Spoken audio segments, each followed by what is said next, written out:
मज़दूर की समस्या हो जाती है खेती के लिए। तो हम मनरेगा के माध्यम से किसानों को मज़दूर देना सुनिश्चित करेंगे, ताकि पंजाब और हरियाणा की तर्ज पे हमारे बिहार के किसान भी खेती करके और वो खेती से एक अच्छा इनकम कर सके। हमारी सत्ता अगर आती है तो जो 400 रुपया आज वृद्धा पेंशन है, हम उसको 2000 रुपया करने का काम करेंगे। नमस्कार। 2025 है, चुनावी वर्ष है। आप हमारे साथ हैं, जन स्वराज के वरिष्ठ नेता भाई अभिषेक सिंह जी हैं। कैस लगाया जा रहा है जी महाराजगंज विधानसभा से भी ये भी प्रत्याशी हो सकते हैं जन स्वराज से। स्वागत है सर।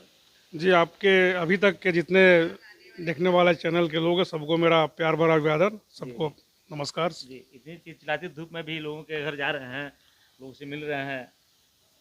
बिल्कुल, ये तो लगातार हम लोग जनता के बीच में रहने वाले लोग हैं। 5 साल लोगों के सुख में दुख में, लोगों के कामों को लेकर आदमी सक्रिय रहता है पूरे ज़िले में। लेकिन चूंकि ये चुनावी वर्ष है, तो महाराजगंज विधानसभा क्षेत्र से जन स्वराज की तरफ से मैं भी एक प्रत्याशी हूँ। उस प्रत्याशी के तौर पे भी मैं लगातार लोगों के बीच में जा रहा हूँ, लोगों की समस्याओं को सुन रहा हूँ। और समस्याएं वही हैं जो जिस समस्या से पूरा बिहार पीड़ित है, उससे हमारा महाराजगंज भी पीड़ित है। महाराजगंज में एक सबसे बड़ी समस्या एक और है, जो महाराजगंज को जिला बनाने की एक मांग, बहुत ही पुरानी चिर प्रतीक्षित मांग है। हम लोगों ने भी इसके लिए वहाँ ब्लॉक कार्यालय पे अनशन देने का काम किया था, अनुमंडल कार्यालय पर अनशन पर बैठने का काम किया था। मुख्यमंत्री आए थे तो तमाम संगठन के लोगों ने भी एक उनको ज्ञापन दिया था। मुख्यमंत्री का आश्वासन भी था कि हम जिला बनाएंगे, लेकिन अभी तक कोई कवायद नहीं हुई। तो अगर हम लोग विधायक होकर जाते हैं, जन स्वराज की सरकार बनती है, तो पहला काम होगा हमारा कि महाराजगंज को हम जिला बनाने का काम करेंगे। और मुख्य सर क्या होगा सर यहाँ का? वहाँ पे आपके यहाँ का? हर पंचायत में एक उच्च स्तरीय शिक्षा से युक्त विद्यालय की स्थापना करना, जहाँ गरीब के बच्चे भी पढ़ सके। और जब तक वो बच्चे नहीं विद्यालय की स्थापना नहीं हो पाती है, उन गरीब बच्चों की व्यवस्था हम प्राइवेट स्कूलों में भी करेंगे। ये जन स्वराज का एक मुख्य एजेंडा है। जो हमारी सत्ता अगर आती है तो जो 400 रुपया आज वृद्धा पेंशन है, हम उसको 2000 रुपया करने का काम करेंगे। यानी अगर एक परिवार में 2 वृद्ध हैं, बूढ़ा बुढ़ी अगर है, तो 2000 रुपया 4000 रुपया एक सम्मानजनक राशि उनके लिए हो जाएगी। अगर हमारी सरकार आती है तो हमारे जो नौजवान हैं उनको रोज़गार के लिए बाहर नहीं जाना। पलायन एक जो समस्या है, जो एक विकराल रूप बिहार में लिए हुए है, तो हमारे वो बच्चे बाहर नहीं जाएंगे। अगले छठ में जब वो घर पे आएंगे तो उनको मजबूरी में मजदूरी के लिए बाहर नहीं जाना पड़ेगा। उनको उनकी योग्यता के अनुसार इसी महाराजगंज की धरती पर रोजी रोजगार के अवसर उत्पन्न कराए जाएंगे।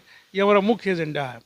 उसके बाद आजकल देखते हुए किसानों को मजदूर की समस्या हो जाती है खेती के लिए, तो हम मनरेगा के माध्यम से किसानों को मजदूर देना सुनिश्चित करेंगे, ताकि पंजाब और हरियाणा की तर्ज पे हमारे बिहार के किसान भी खेती करके और वो खेती से एक अच्छा इनकम कर सके। तो ये सारी चीज़ें जो है होने के लिए महाराजगंज से भी जन स्वराज का उम्मीदवार का जीत के जाना बिहार में, और बिहार में जन स्वराज की सरकार का होना।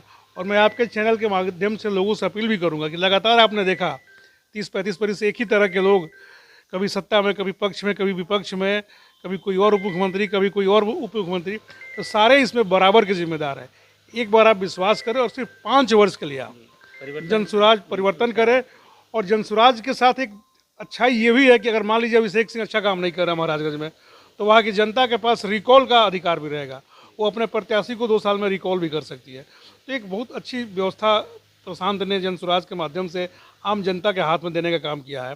उससे आप योग्य प्रत्याशी को, काम करने वाले लोगों को अपना रहनुमा बना सकते हैं, अपना प्रतिनिधित्व करने वाला बना सकते हैं। विकास के मुद्दे में सर सबसे शिक्षा है सर, तो महाराजगंज में सर शिक्षा तो जानबूझकर समाज को मैंने ऐसी व्यवस्था कर दी गई है बिहार सरकार के द्वारा विगत 20-25 वर्षों से, कि कोई शिक्षित कोई हो ही नहीं।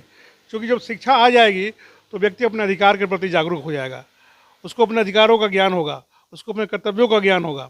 तो जानबूझ के समाज में इस तरह की व्यवस्था कर दी गई है बिहार सरकार के द्वारा कि स्कूल में चले जाइए, प्राथमिक स्कूलों में, तो वह शिक्षा के नाम पे खिचड़ी है और बच्चे खिचड़ी के लिए जाते हैं, वहाँ पे प्लेट वगैरह लेकर लाइन लगाते हैं। तो एक पढ़ाई का स्वस्थ माहौल बनाना पड़ेगा, इसके लिए एक बहुत लंबी कवायद करने की आवश्यकता है।